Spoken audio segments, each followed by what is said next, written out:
வணக்கம் மக்களே, welcome to the ஃபென்சர் show. இன்னைக்கு ஷோவில் நம்ம பார்க்க போகிறது நோனாஸ் அப்படின்ற இங்கிலீஷ் மூவியோட ரிவ்யூ.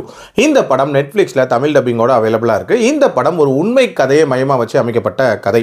ஜோய் அப்படின்ற ஒரு நபர் வயசான பாட்டிகளை வச்சு ஒரு இட்டாலியன் ரெஸ்டாரண்ட்டை எப்படி ஓப்பன் பண்ணுறாரு அப்படின்ற மாதிரியான தீமில் போகக்கூடிய ஒரு கதை. ஆக்சுவலாக ஜோயை பொறுத்த வரைக்கும் ஒரு பயங்கரமான ஃபுட்டி அப்படின்னே சொல்லலாம். அதுவும் தன்னோட பாட்டியோட ஃபுட் அப்படின்னா அவருக்கு இன்றைக்குமே மறக்காமல் இருக்குது அப்படின்னே சொல்லலாம். ப்ரெசென்ட்டில் அவரோட பாட்டியும் இருக்க மாட்டாங்க அண்ட் ரீசெண்டாக அவங்களோட அம்மாவும் இறந்து போயிருப்பாங்க.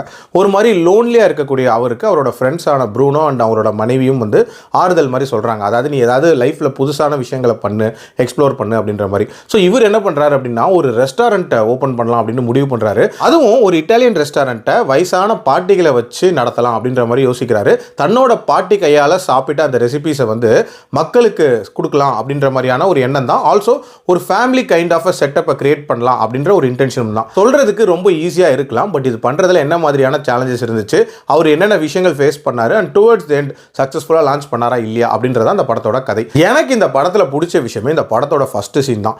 40 வருஷங்களுக்கு முன்னாடி இருக்கக்கூடிய ப்ரூக்லினை காட்டியிருப்பாங்க. ஸோ அப்போ ஒரு பேஸ்ட்ரி ஷாப்பில் என்ன மாதிரி விதவிதமான பேஸ்ட்ரிஸ் இருக்குது, அதில் நம்ம ஹீரோ என்ன வாங்குறாரு அண்டு எதை ருசிச்சுக்கிட்டே போகிறாரு, அவங்க வீட்டில் நடக்கக்கூடிய அந்த பார்ட்டி எப்படி அந்த கேதரிங் இருக்குது அப்படின்ற மாதிரி நிறைய விஷயங்களை ரொம்ப நீட்டாக காட்டியிருப்பாங்க. அந்த மொமெண்ட் ஹீரோ பெருசானதுக்கு அப்புறமும் அவருக்கு மறக்கவே மறக்காது. ஸோ அதே மாதிரியான ஒரு மொமெண்ட்டை எல்லாருக்கும் கிரியேட் பண்ணணும் அப்படின்றதுக்காகவே அந்த ரெஸ்டாரண்ட்டை ஓப்பன் பண்ணுறாருன்ற மாதிரி காட்டியிருப்பாங்க. ஆல்சோ இதில் காட்டக்கூடிய அந்த உணவு வகைகள் ஆக்சுவலாக உஸ்தாத் ஹோட்டல் படம் பார்க்கும்போது நமக்கு எப்படி அந்த ஃபுட் ரிலேட்டடான ஒரு ஃபீல் வருமோ அதே மாதிரி இதில் அந்த இட்டாலியன் டிஷ்ஷஸை வந்து வெரைட்டியாக காட்டியிருப்பாங்க.